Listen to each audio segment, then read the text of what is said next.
Hello po sa lahat ng nanay around the world. Welcome back to my YouTube channel. I'm Coach Anna, your financial educator. So itong video na ito ay para po sa nanay na nasa ibang bansa o yung OFW po. So pagod ka na ba na magtatrabaho sa ibang bansa at malayo sa pamilya?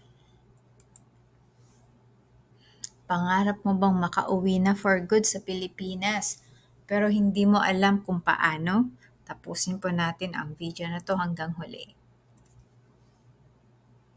So, let me introduce you to a remarkable woman who did just that.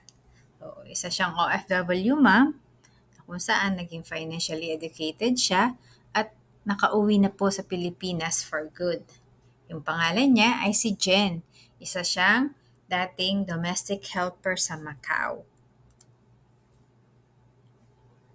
So, iniwan po ni Jen yung kanyang mga anak para mangibang bansa at makapag-provide po sa kanyang pamilya.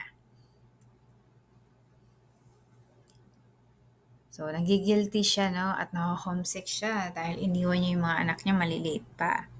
Alam niya na hindi siya forever na magtatrabaho abroad. Pero hindi alam ni Jen kung paano ba mag-ipon ng enough money para makapagsimula siya ng negosyo or makapag-invest siya kung saan pwede siyang kumita na gaya ng kinikita niya sa ibang bansa para makauwi na siya for good, no? Isang araw, na-meet po ni Jen yung kapwa Pilipino niya sa Macau na kung saan binahagi niya yung tungkol sa financial literacy seminar na nakapagbago sa kanyang buhay. Nung una, skeptic pa siya, no? Parang dududa pa siya kung mag-a-attend pa siya. Pero si Jen, she decided to attend the seminar, yung financial literacy seminar na binahagi ng kanyang kapwa Pilipino. So nung nakapag-attend siya, she was amazed sa mga natutunan niya. Natuto siya paano mag-budget, mag-ipon, mag-invest, at paano ba protektahan yung perang kinikita para hindi iwas scam. So, na-realize po ni Jen na madami siyang nasayang na pera. Mga unnecessary expenses, ang mga padala na hindi namang nakakatulong sa kanyang pamilya na pangmatagalan in the long run.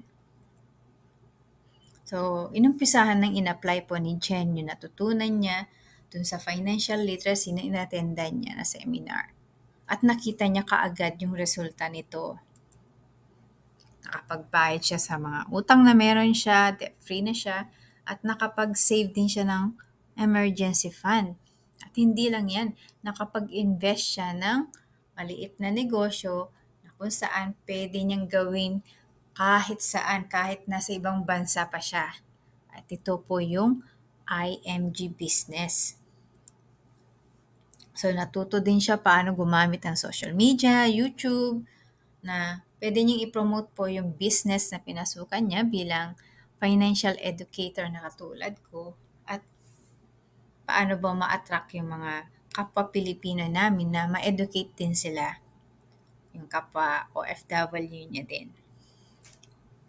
So nagulat siya dahil madaming tumangkilik, no, madaming naging interesado sa mga produkto at serbisyo na ino-offer namin dito sa IMG Business, na kung saan yung mga ka-business partner ay nagustuhan po nila, yung mga ka-business company ng IMG nagustuhan po ng mga kapwa Pilipino yung mga ino-offer po na product at services.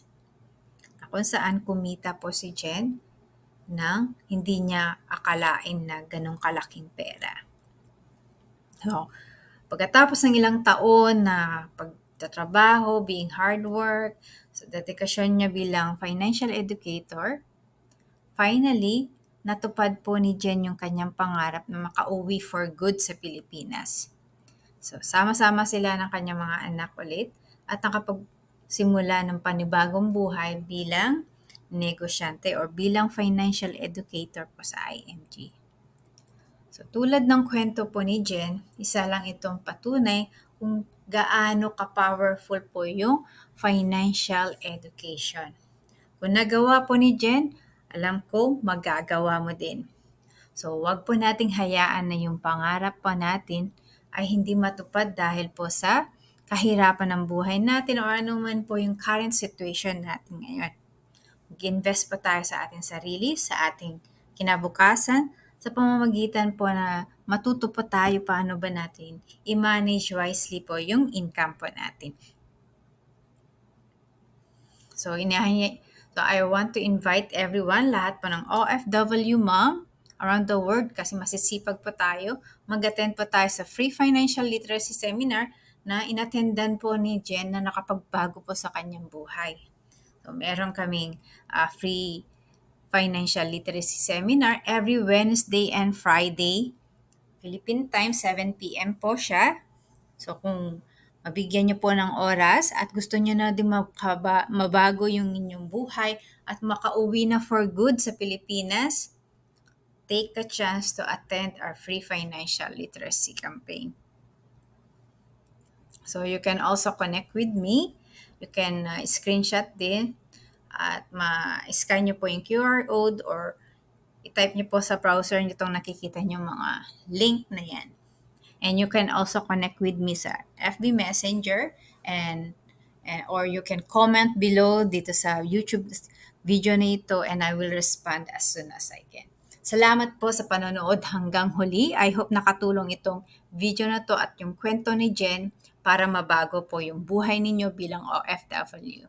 So, dun po sa mga nakapanood dito na mga anak at yung nanay ninyo ay nasa ibang bansa, ipanood nyo to, ibahagi nyo sa nanay nyo para siya ay makauwi na rin for good. So, I'll see you in my next video. Thank you again for watching.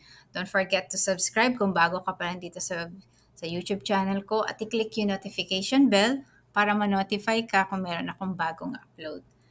Paalam! Salamat ulit!